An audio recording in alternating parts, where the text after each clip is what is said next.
Hola, ¿qué tal? Soy Diego, su profesor de la asignatura de Humanidades 1. Les hago este video por dos motivos. Uno, para recuperar las clases que no hemos perdido en las primeras semanas por estas complicaciones del internet. Y también para que puedan tener, digamos, una forma de revisar los contenidos de la clase y puedan estudiar. Este, para los exámenes que les voy a realizar.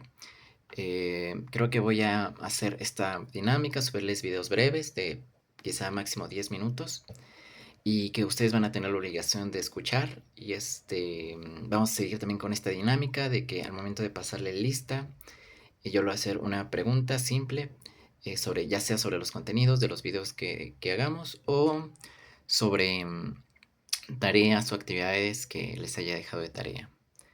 Entonces voy a presentar otra vez más o menos el curso. Esta materia es la de humanidades. Y usualmente la categoría de humanidades es muy vaga. Es decir, la utilizamos a veces para decir cuando alguien es muy bueno, por ejemplo, y decimos, él tiene mucha humanidad o es demasiado humano. Y por el contrario, cuando una persona que se comporta mal o que ha rompido las leyes o ha hecho cosas terribles, solemos decir que ha perdido su humanidad o incluso lo comparamos con una bestia, por ejemplo.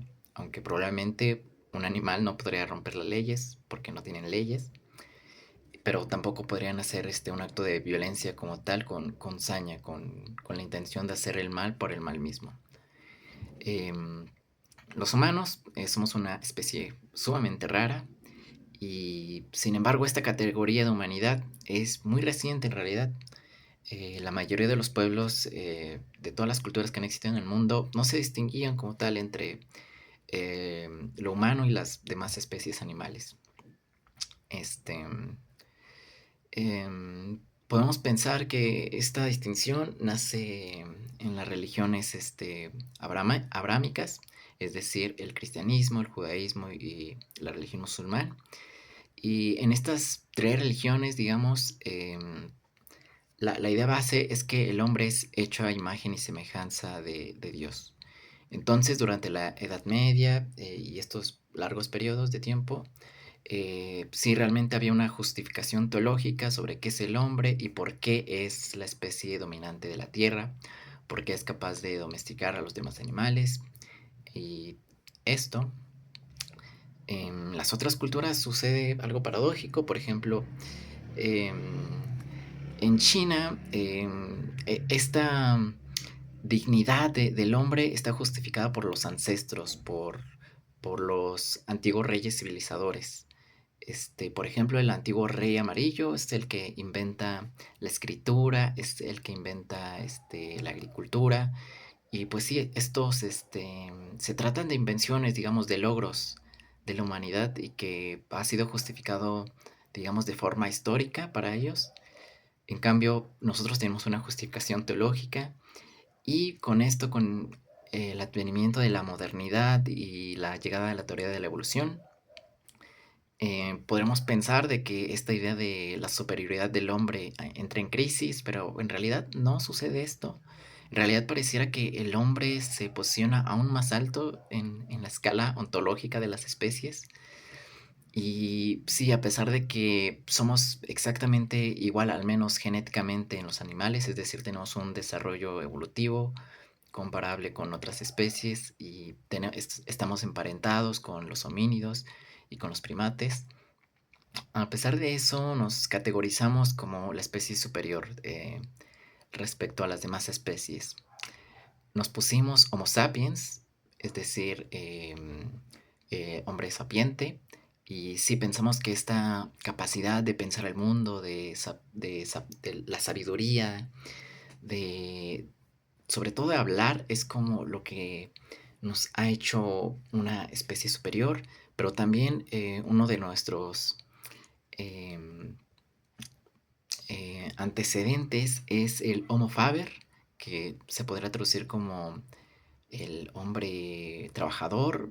Faber tiene que ver con fábrica, por ejemplo, y sí tiene que ver con esta idea de crear tecnologías, de crear herramientas, de crear dispositivos que nos permitan, digamos, la vida más sencilla, de modificar el entorno de una forma más sencilla. Y sí, digamos, Heidegger lo dice con estas palabras, que es la mente y es la mano lo que nos hacen humanos, es decir, la capacidad de pensar el mundo y la capacidad de modificarlo con la mano o con las herramientas, es decir, sí, con la mano, pues. Y, pero hay una gran parte de la historia que no es reconocida, es decir, la historia más o menos comienza hace 4000 años, que es cuando se inventa la escritura. Por un lado se inventa en Mesopotamia con la escritura cuneiforme, por otro lado se inventa en China más o menos al mismo tiempo con la llamada escritura oracular china. Ellos escribían en huesos, en Mesopotamia se escribía sobre barro. Es muy curioso esto. Em, bueno, vamos a pensar un poco más en esto, cuáles son los orígenes del humano. Vamos a hablar sobre este libro que se llama El pensamiento salvaje de Levi Strauss. Él es un antropólogo muy importante. Vamos a hablar más después de este antropólogo en el curso. Ahora vamos a leer un poco del prólogo de este libro. Y él piensa en los primeros hombres que se enfrentaron al mundo y que tuvieron el reto de tener que ordenar el mundo. Es decir, los primeros hombres que tenían que saber qué especies de plantas eran comestibles y cuáles eran venenosas, o nombrar a los animales. En general, todos los pueblos tuvieron que enfrentarse a este reto de tener que clasificar y nombrar a- al, a las especies y lugares de su entorno. Es decir, que tenían que tener una observación, un método que podremos comparar con el método científico, que implicaba esto, la observación, la creación de hipótesis, la verificación y sobre todo perdón, sobre todo dejar el legado de estos conocimientos. Entonces, les voy a leer una parte. Dice, en el Neolítico, cuando se confirma el dominio por parte del hombre de las grandes artes de la fusión, cerámica, tejido, agricultura y domesticación de animales, nadie hoy en día se atrevería a explicar estas inmensas conquistas mediante la acumulación fortuita de una serie de hallazgos realizados al azar, revelados por el espectáculo pasivamente registrado de algunos fenómenos naturales. Y Levi Strauss pone el ejemplo de la metalurgia, de la fundición del cobre. Y usualmente dividimos la prehistoria de esta manera, como la edad de piedra, donde se hacen herramientas de piedra, luego la edad de cobre y la edad de hierro. Pero estas revoluciones tecnológicas implican una serie de observaciones sobre el mundo, es decir, una persona no puede escribir por casualidad que si pones cobre en una fogata, pues este se va a fundir, vas a poder morderlo. En realidad es necesario calentarlo a muy altas temperaturas, más de lo que se puede alcanzar con una simple fogata. Y además se tienen que añadir otras sustancias, dice Levi-Strauss. El procedimiento más simple al que se haya llegado para obtener metal fundido consiste en calentar intensamente malaquita finamente pulverizada en una copa de arcilla cubierta en una vasija invertida. Y digo, nosotros como modernos no sabemos hacer esto, y sin embargo la gente de la prehistoria tuvo la paciencia, el conocimiento para pensar sí, cómo transformar el cobre. Luego dice, cada una de las técnicas supone siglos de observación activa y metódica, de hipótesis atrevidas y controladas para rechazarlas o para comprobarlas por intermedio de experiencias incansablemente repetidas. Observando, pone otro ejemplo, digamos, cuando se descubre América, se descubren muchas especies nuevas y tienen la intención de llevar estas especies nuevas a otros lugares con climas parecidos, por ejemplo a Filipinas. Sin embargo, por ejemplo, llevan el maíz, sin embargo, no le llevan la técnica de nixtamalización, que sirve para poder quitar la cáscara del maíz y poder comerla, digamos, apropiadamente. Sin embargo, la gente indígena de estos pueblos de Filipinas aplica, digamos, sus conocimientos de observación metódica de la naturaleza para descubrir de nuevo las propiedades de estas plantas. Em, Cada una de estas técnicas, ya leí esa parte, observando la rapidez con que las plantas originarias del Nuevo Mundo se aclimataron en Filipinas y fueron adoptadas y nombradas por los indígenas, en muchos casos parecían haber redescubierto inclusive sus usos medicinales rigurosamente paralelos a los que eran tradicionales en México. Un biólogo interpreta el fenómeno de la siguiente manera. Las plantas cuyas hojas o tallos tienen un sabor amargo se emplean comúnmente en las Filipinas contra el padecimiento del estómago. Toda planta introducida que ofrezca el mismo carácter será rápidamente probada, porque la mayoría de las poblaciones de Filipinas hacen constantemente experiencias con las plantas. Aprenden rápidamente a conocer en función de las categorías de sus propias culturas los empleos posibles de las plantas importadas. Y sí, pensamos en esto, que cada cultura tiene una forma de conocer al mundo que no es específicamente la científica, pero que tiene usos en la vida diaria y sobre todo que dan resultados en la supervivencia del hombre. Y creo que esta es una de las características que podemos pensar, la capacidad de probar las cosas, de hacer hipótesis, sí, de apropiarse del mundo de alguna manera, de experimentarlo, lo que nos hace humanos.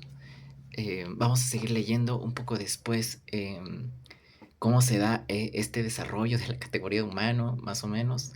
Pero sí quería que nos quedáramos con esto, de que sí, estamos sostenidos sobre toda nuestra civilización, está sostenido sobre hallazgos que se hicieron hace milenios y que nosotros no valoramos, ya sea la agricultura, la metalurgia y todos estos saberes que realmente la gente moderna ya no sabe hacer.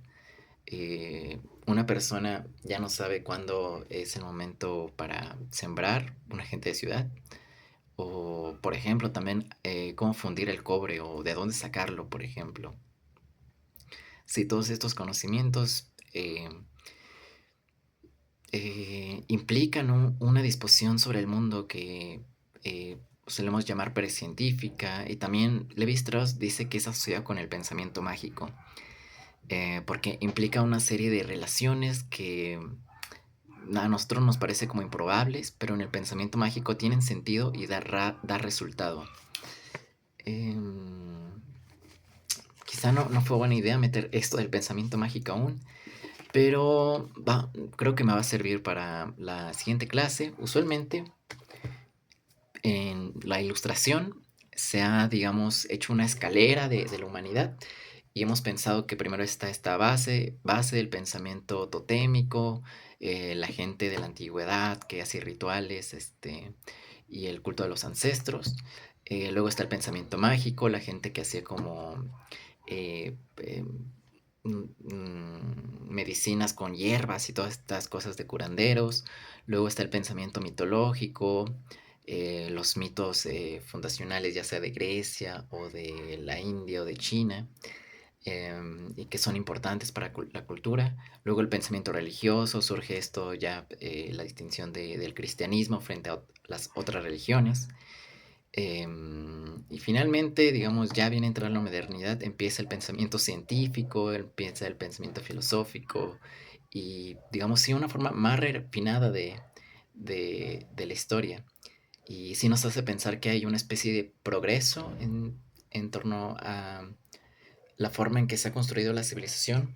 Pero lo que dice Levi Strauss es que no es así. En realidad, em, la gente que vivía en la antigüedad tenía las mismas capacidades mentales o incluso superiores que tenemos hoy en día, y que suponen esto de pensar un método científico antes de que, digamos, antes de los modernos, antes de Europa, antes de las civilizaciones, y que sí que es una característica, esto del desear saber, el desear comprender una cosa y el desear saber cómo funciona, lo que nos hace propiamente humanos. Los dejo porque está pasando el de los algodones y bueno, va a ser otro video después, ¿vale? Cuídense mucho, estudien y hagan sus actividades, por favor.